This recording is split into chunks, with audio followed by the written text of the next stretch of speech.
Eu quero começar esse vídeo aqui lendo um trecho do Evangelho de Mateus. É o capítulo 12, versículos do 33 ao 37, que diz o seguinte: Considerem, uma árvore boa dá fruto bom, e uma árvore ruim dá um fruto ruim, pois uma árvore é conhecida por seu fruto. Raça de víboras, como podem vocês que são maus dizer coisas boas? Pois a boca fala do que está cheio o coração. O homem bom do seu bom tesouro tira coisas boas, e o homem mau do seu mau tesouro tira coisas más. Mas eu digo que, no dia do juízo, os homens haverão de dar conta de toda palavra inútil que tiverem falado. Pois, por suas palavras, vocês serão absolvidos, e por suas palavras serão condenados. Um trechinho aqui em particular, que é o 34, versículo 34, que diz o seguinte: Pois a boca fala do que está cheio o coração. E é muito engraçado, é sempre muito engraçado para as pessoas quando eu aqui, um ateu, venho falar da Bíblia. Mas eu cito esse trecho porque ele é emblemático do que a gente viu ontem no vídeo publicado da reunião ministerial com o Bolsonaro e seus ministros. Você tem ali, naquela reunião, muitos deles que batem no peito e se arrogam o status de homens justos, cristãos, evangélicos, católicos, homens de bem, cidadãos de bem. E a reunião foi pavorosa. Não tem muita novidade, na verdade, porque a gente já tinha, vazado informações anteriormente, a gente já tinha uma noção do que tinha sido dito, já tinha circulado uma transcrição de alguns trechos, ou seja, não havia novidade em termos de conteúdo, mas você vê as pessoas falando, elas pronunciando os maiores absurdos, insultos, ataques a outras pessoas, ataque a ministros do Supremo, ataques a governadores. Você tem ali, como eu disse, pessoas que batem no peito e dizem que são bons cristãos. E no final das contas, como diz esse versículo aqui, são uma raça de víboras. Os insultos. O que me surpreendeu, para ser bem sincero, eu vou analisar alguns trechos posteriormente aqui do vídeo para a gente tentar entender algumas coisas que são importantes ali, mas o que me surpreendeu nesse vídeo da reunião ministerial, e eu publiquei aqui um trecho ontem, o que me surpreendeu foi o ódio dessas pessoas, o ódio que transborda. Eles estão sempre cheios de ódio, de ressentimento, de raiva. É o tempo todo transbordando essa energia negativa. É o tempo todo falando de destruição, de morte, de armar a população. E essa energia, que é um ponto que eu já bati muitas vezes aqui ao longo desses 3 anos, é a energia que eles extraíram dos brasileiros. É o ódio. Eles canalizaram o ódio dos brasileiros. Eles tiraram isso de dentro das pessoas e usaram para fins eleitoreiros e para eleger um governo de completos incompetentes. É o ódio que move o Bolsonaro, é o ódio que move o governo dele, é o ódio que move os eleitores do Bolsonaro. É o ódio. São pessoas repletas de ódio. O Bolsonaro falando dos outros ali, falando da perseguição à família dele, você vê ódio. E para mim, 2 figuras se destacaram nessa reunião em particular. Primeiro, o Bolsonaro, como eu disse, que se comportou do modo como sempre se comportou também. Não podemos dizer que foi surpreendente, porque ele se elegeu por isso, na verdade, e nesse sentido esse vídeo vai contribuir para o Bolsonaro na base bolsonarista. Essa foi a grande discussão ontem, se isso prejudica ou favorece o Bolsonaro, e os dois, na verdade. Prejudica por um lado em termos institucionais, prejudica por um lado para quem é oposição do Bolsonaro, mas favorece para a base bolsonarista. Ou seja, ele só falou aquilo que ele sempre disse e que sempre inflamou as bases dele. Então, nesse sentido, não tem novidades também. E por outro lado, outro que me surpreendeu ali foi o Weintraub. Surpreendeu entre aspas, Outro que me chamou a atenção foi o Weintraub, que fala como se fosse um fanático, que fala como se fosse um maníaco. Então, antes de entrarmos no tema do vídeo aqui, em alguns pontos específicos, primeiro quero lembrar vocês para vocês se inscreverem no canal aqui e ativarem o sininho para receber as notificações. A gente está quase chegando a 500 mil inscritos aqui, 500 mil de inscritos, ou seja, se inscreva para fazer parte disso. Eu agradeço muito vocês que assistem, que acompanham todos os dias, que vocês são essenciais nesse processo. E o segundo ponto é explicar o que é esse vídeo, na verdade, o que aconteceu. Esse é um vídeo de uma reunião ministerial de 22 de abril desse ano, e que está sendo usado pela defesa do Sérgio Moro, pelo ex-ministro da Justiça, como se fosse a bala de prata, como se fosse a prova incontestável de que ele estava falando a verdade quando ele abandona o cargo de ministro da Justiça, quando ele pede demissão e afirma que o Bolsonaro queria interferir na Polícia Federal para se proteger e proteger seus filhos. Então Sérgio Moro sai, apresenta conversas de WhatsApp entre ele e o presidente, entre ele e a Carla Zambelli, e ele menciona esse vídeo aí dessa reunião ministerial, dizendo que nesse vídeo o Bolsonaro dizia com todas as letras que mudaria até mesmo o ministro para proteger sua família no Rio de Janeiro. Havia um debate aqui se seria conveniente ou não divulgar o vídeo, apenas o trecho no qual ele menciona isso, né, menciona essa suposta troca da Polícia Federal, da direção da polícia ou do ministro para se proteger, ou se seria conveniente publicar o vídeo na íntegra, para saber tudo que eles disseram lá. Tendo visto o vídeo ontem, eu acho que, na verdade, primeiro, o vídeo não é uma prova tão contundente assim quanto se imaginava. Nesse sentido, não sei se favorece tanto o Sérgio Moro assim, como ele imaginava que suportaria a defesa dele. Vai depender de interpretações. Na minha interpretação, não é uma prova incontestável da culpa do Bolsonaro nisso. Os atos dele são muito mais indicativos disso, né, que foi lá e trocou o Valeixo, ou seja, alguém que realmente atuou desse modo, do que de fato o vídeo da reunião. Esse vídeo da reunião seria um indício acessório, né, algo adicional que pode contribuir com a defesa do Moro. Mas na minha visão, na minha leitura, não é a prova incontestável que a gente imaginava. Então, nesse sentido, é importante que nós saibamos, é importante que venha a público, que a gente saiba o que foi dito, mas não me parece uma evidência tão forte assim a ponto de encerrar a interpretação sobre o caso. O segundo ponto, que era a preocupação de muita gente, como eu disse, é que divulgar o vídeo na íntegra ia servir como cortina de fumaça, ia servir para dispersar, porque assim, o que era importante nesse caso é a fala do Bolsonaro sobre a segurança pessoal dele, sobre a segurança, sobre a inteligência e sobre a Polícia Federal. Isso era importante. Você tem um monte de outros elementos nessa fala que são problemáticos, que são extremamente problemáticos, na verdade. Como eu disse, eu falo do Weintraub. O Weintraub foi alguém que atacou o Partido Comunista Chinês, atacou a China, atacaram o Paraguai na reunião. Esses trechos foram os poucos cortados nessa divulgação, né, esse ataque que ele fez à China. O Weintraub pediu a prisão de ministros do Supremo.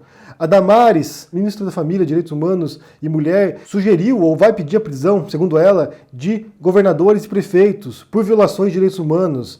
Você tem uma série de falas, falas do Guedes, falas do Ernesto Araújo, falas de outros ministros. Você tem uma série de falas que são altamente problemáticas e que de fato vai dispersar agora. E que de fato pode ter crimes relacionados também aqui. Talvez o Weintraub, o ministro da Educação, caia por causa da fala dele, porque foi pavorosa também. Eu imaginaria, ou esperaria, que a Damares também caísse. E quando a gente fala em cair um ministro aqui, dá um pouco de medo de falar isso, porque sempre que cai um ministro, eles vão pior depois. Dá medo de cair o Weintraub e entrar, por exemplo, Bernardo Kister, não sei. Sempre dá medo de você sugerir isso. De cair a Damares e entrar Alan dos Santos, sabe? Dá muito medo de sugerir esse tipo de coisa. Mas eu suporia, né, com base nisso, que pode sim que sejam abertas denúncias, crimes contra essas pessoas. Sugerir, por exemplo, que um ministro do Supremo seja preso, ou que ministros sejam presos, ou que fechem o Supremo, ou que prendam governadores e prefeitos, isso me parece muito grave para desprezar isso. Mas realmente dispersa isso. Além disso, favorece a base bolsonarista, porque tem muita fala do Bolsonaro que era a fala de campanha dele. Mas eu quero começar aqui mostrando alguns trechos para vocês, para a gente poder analisar esses trechos, pela fala do Bolsonaro sobre a segurança dele, sobre aquilo que seria o argumento do Sérgio Moro. Já tentei trocar gente da segurança nossa no Rio de Janeiro, oficialmente, e não consegui. Isso acabou. Eu não vou esperar fuder minha família toda, de sacanagem, ou amigos meus, porque eu não posso trocar alguém da segurança na ponta da linha que pertence à estrutura nossa. Vai trocar. Se não puder trocar, troca o chefe dele. Pode trocar o chefe dele? Troca o ministro. E ponto final. Não estamos aqui para brincadeira. Como eu disse aqui, esse seria um indício, na verdade, né? Esse seria um indício. Alguns interpretam como se fosse algo sólido, como se fosse algo forte, alguns interpretam como se fosse algo frágil. Na minha visão aqui, como eu disse, não tem novidade, porque a gente já sabia que ele tinha dito nesse sentido, já tinha transcrições disso, então não traz nenhum elemento novo. Eu acho que é fraco. Eu acho que é fraco e eu imagino que o Sérgio Moro esteja se enrolando agora nesse momento. Segunda fala, eu quero agradecer aqui ao Gabriel do canal Nada Se Cria, porque ele fez uma seleção desses vídeos aqui, ele separou alguns trechos mais importantes ou mais bizarros e poupou o tempo nosso de ter que fazer esse trabalho. Então, confira o canal dele, Nada Se Cria, e eu vou deixar aqui o link da thread dele no Twitter. Uma fala grave que surgiu também agora foi uma fala do ministro Ricardo Salles do Meio Ambiente, porque ele diz o seguinte, assistam o vídeo. O país precisa ter um esforço nosso aqui, enquanto estamos nesse momento de tranquilidade no aspecto de cobertura de imprensa, porque só fala de Covid, e ir passando a boiada, e mudando todo o regramento, e simplificando normas de IFAM, de Ministério da Agricultura, de Ministério do Meio Ambiente, de Ministério disso, de Ministério daquilo. Agora é a hora de unir esforços para dar de baseada a simplificação regulatória que nós precisamos, em todos os aspectos. Ele sugere aqui que, como a imprensa está concentrada agora na pandemia, no coronavírus, que eles aproveitassem isso, esse descuido da imprensa, né, esse relaxamento da imprensa sobre o governo Bolsonaro, para passar adiante tudo o que eles quisessem, em desregulamentação ambiental, na agricultura, em outras pastas ministeriais. Ou seja, a gente aproveita que estão olhando para lá e a gente vai lá e passa todas as merdas que a gente quer passar agora. Tudo que a gente quer destruir, tudo que a gente quer causar de dano, de estrago, de projetos que seriam contestados na justiça ou no parlamento, a gente passa agora. E isso é muito grave também. Isso é a definição, na verdade, de cortina de fumaça. Você tem aqui um problema diferente e você vai lá e aproveita isso para poder passar outras pautas. Uma outra fala do Bolsonaro que chamou a atenção ontem foi essa aqui. Olha, como é fácil pôr uma ditadura no Brasil, como é fácil. O povo brasileiro quer, por isso que eu quero, ministro da Justiça, ministro da Defesa, que o povo se arme, que a garantia que não vai ter um filho da puta aparecer para impor uma ditadura aqui. Que é fácil impor uma ditadura, facílimo. Bosta no prefeito, faz um bosta no mercado, algema e deixa ele morrer de casa. Se eu tivesse armado, ia para a rua. E se eu fosse ditador, né? Eu queria desarmar a população, como todos fizeram no passado, quando queriam, antes de pôr a sua respectiva ditadura. Aí, que a demonstração nossa, eu peço ao Fernando e ao Moro, que por favor assine essa portaria hoje, que eu quero dar um puta do recado para esses bosta. Por que eu estou armando o povo? Porque eu não quero uma ditadura. E não dá para segurar mais. Né? Não dá para segurar mais. Quem não aceitar as minhas bandeiras, Damares, família, Deus, Brasil, armamento, liberdade de expressão, livre mercado, quem não aceitar isso está no governo errado. Ou seja, ele está defendendo que os cidadãos se armem no Brasil. Ele quer arma para todos os brasileiros. E aqui ele parte de uma falácia também, né, de um raciocínio falho e historicamente incorreto. A gente até poderia voltar um dia a falar sobre isso aqui, que ele diz que todo governante ditatorial desarma a população. Isso não é verdade. Na Alemanha nazista, por exemplo, o Hitler, quando chega ao poder, ele facilita o acesso a armas para alemães. Não para judeus, para alemães ele facilita o acesso, então não é verdade isso. Há vários casos nos quais você tem ditaduras e grandes índices de armas per capita, ou seja, isso não tem nenhuma correlação. Um cidadão armado não é capaz de enfrentar um governo ditatorial, um Estado armado não é capaz de fazer isso. Eu já falei várias vezes sobre isso aqui é ridículo, você achar que você com um revólverzinho 38 vai enfrentar tanque de guerra, vai enfrentar caça, vai enfrentar mísseis, vai enfrentar fuzis, você não vai enfrentar, você vai morrer. Então essa noção dele de defender essa visão, né? Eu quero armar a população para enfrentar um governo autoritário, isso é ridículo, isso não tem menor cabimento, não se funda em nada, na verdade. Bem, se funda, na verdade, numa visão de 3 séculos atrás, quando a arma do exército e a arma do cidadão era a mesma, era um mosquete. Era uma arma que se dava um tiro e tinha que recarregar. Isso mudou drasticamente em 300 anos, então hoje em dia um cidadão armado não tem poder nenhum contra o Estado. Bem pouco, na verdade. O que ele quer aqui, primeiro, tem o lobby das armas, tem o lobby da indústria armamentista, que provavelmente está rolando uma grana aí. E 2, o que ele quer é formar milícias. O que ele quer é armar milícias. O que ele quer é formar grupos paramilitares. Ele quer uma guerra civil. Que ele já disse também, anos atrás, aqui, que ele queria uma guerra civil na qual morresse 30 mil brasileiros. E é o que ele quer. Ele quer que vocês no Brasil se matem. Já provou isso em várias circunstâncias. Alguém tem um desprezo absoluto pela vida humana, alguém que está cagando para vocês aí no Brasil, morrendo com o coronavírus. Ele não tem respeito nenhum à vida humana. Eles querem que vocês se matem. Aqui entra o trecho no qual a Damares fala sobre os governadores e prefeitos. Ouçam. A maior violação de direitos humanos da história do Brasil nos últimos 30 anos está acontecendo neste momento. Mas nós estamos tomando providência, a pandemia vai passar, mas governadores e prefeitos responderão processos. E nós vamos pedir, inclusive, a prisão de governadores e prefeitos. E nós estamos subindo o tom. E discursos estão chegando. Nosso ministério vai começar a pegar pesado com governadores e prefeitos. Nunca vimos o que está acontecendo hoje. Ou seja, aqui é uma fala potencialmente criminosa da Damares, não me parece que vai passar batido essa fala. Tem um trecho aqui do discurso do Guedes, do Paulo Guedes, no qual ele fala sobre o Banco do Brasil. Assistam. O Banco do Brasil é um caso pronto de privatização. É um caso Ou seja, eles querem aproveitar também esse momento para privatizar o Banco do Brasil, se desfazer do Banco do Brasil. O Bolsonaro já disse que não vai fazer isso, pelo menos nos próximos anos, mas você percebe como eles querem utilizar esse momento de grande crise sanitária para avançar pautas destrutivas. E por fim, a fala do Weintraub, no qual ele fala dos ministros do Supremo. Assistam. O povo está querendo ver o que me trouxe até aqui. Eu, por mim, botava esses vagabundos todos na cadeia, começando no STF. Eu repito aqui, para mim, o que eu vejo nesses homens, e a maioria de homens, né, tem a Damares ali, mas a maioria de homens, tem a Damares e a Maria Cristina, o resto tudo homem aí, o que você vê na fala dessas pessoas é o ódio. É o ódio. São pessoas repletas de ódio, que desprezam a vida humana, isso fica claro, porque numa reunião bastante longa, como foi essa aqui, eles quase nem sequer mencionam a pandemia. Você tem uma reunião de quase 2 horas aqui com os ministros e eles quase não falam nada da pandemia.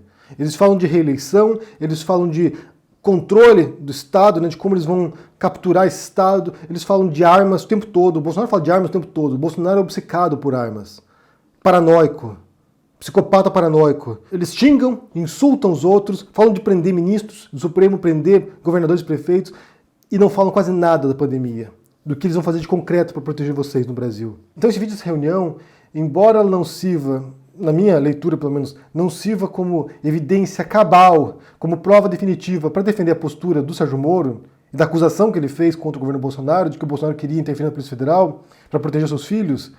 Você tem esses elementos, né? Você tem esse indicativo, mas não tem essa prova definitiva. Por outro lado, demonstra um governo completamente disfuncional, perigoso, assassino, o desejo de morte que eles têm, a pulsão pela morte que eles têm, o desejo de sangue que eles têm. Isso fica muito claro para mim. O ódio no olhar do Bolsonaro. A linha do Weintraub, de forma mais educada um pouquinho, tá? É se preocupar com isso, que os caras querem a nossa hemorroida, é a nossa liberdade. Isso é uma verdade. O que esses caras fizeram com o vírus, esse bosta desse governador de São Paulo, esse estrume do Rio de Janeiro, entre outros, é exatamente isso. Aproveitaram o vírus, tá um bosta do prefeito lá de Manaus agora, abrindo covas coletivas, um bosta, que quem não conhece a história dele, procure conhecer, que eu conheci dentro da Câmara, do meu lado. Tá? E nós sabemos a ideologia dele, o que ele prega, e que ele sempre foi. O que está aproveitando agora um clima desse para levar o terror no Brasil. Eu volto aqui ao versículo do começo, né, que diz: a boca fala do que está cheio o coração. Os insultos. Sinceramente, gente, se eu ouvisse esse áudio dessas conversas aqui sem saber do que se tratava, eu diria que é a conversa de uma máfia, de gangsters, de criminosos, de traficantes, decidindo como vão controlar a quebrada. A gente já falou aqui várias vezes como esse presidente é indigno, e ele de fato é indigno. É alguém que enlameia a presidência, que enlameia o governo. É alguém que mancha para sempre. Porque eu já disse aqui semana, isso vai entrar para a história, isso mancha para sempre a presidência da República. E cada dia que ele continua sentado nessa cadeira é um dia a mais de vergonha, de destruição, de atraso, de retrocesso, de danos que vocês no Brasil vão ter que pagar em breve. O que vai acontecer depois disso aqui, não temos como saber. Não temos como saber. Agora quem vai decidir o que fazer com esse inquérito será Augusto Aras, Procurador-Geral da República indicado pelo Bolsonaro. Há uma grande chance de que ele arquive esse inquérito, então pode ser que não avance para nada.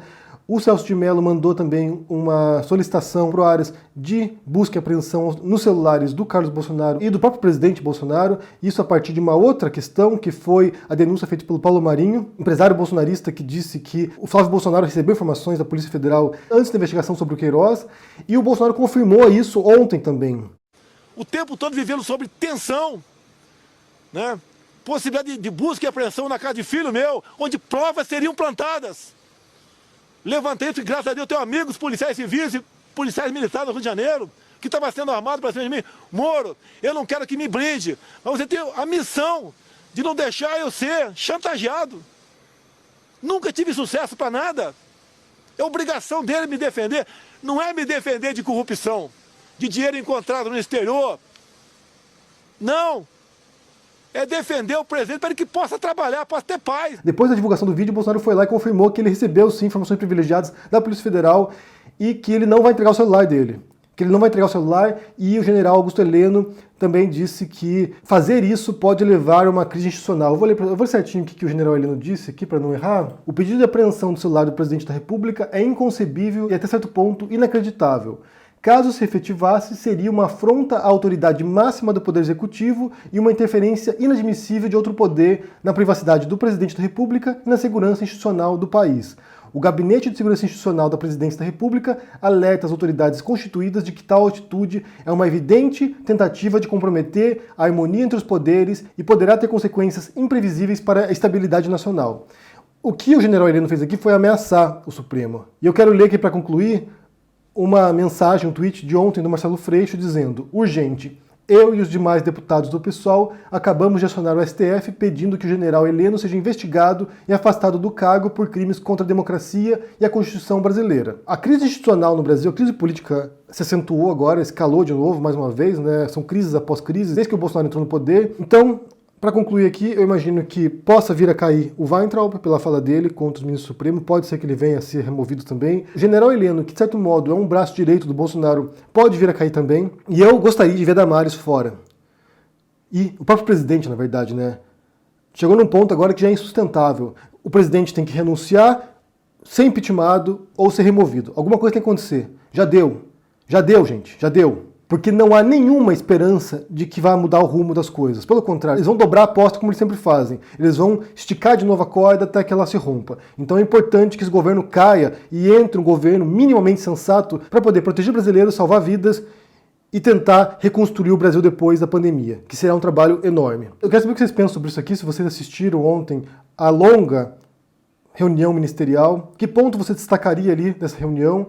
O que você pensa que vai acontecer a partir disso também, né? Se vai dar em alguma coisa, vai acabar em pizza? Deixa no comentário aqui embaixo, deixa o joinha, assine o canal, ajude no Apoia-se, e a gente se vê por aí. Abraço e até mais. Tchau!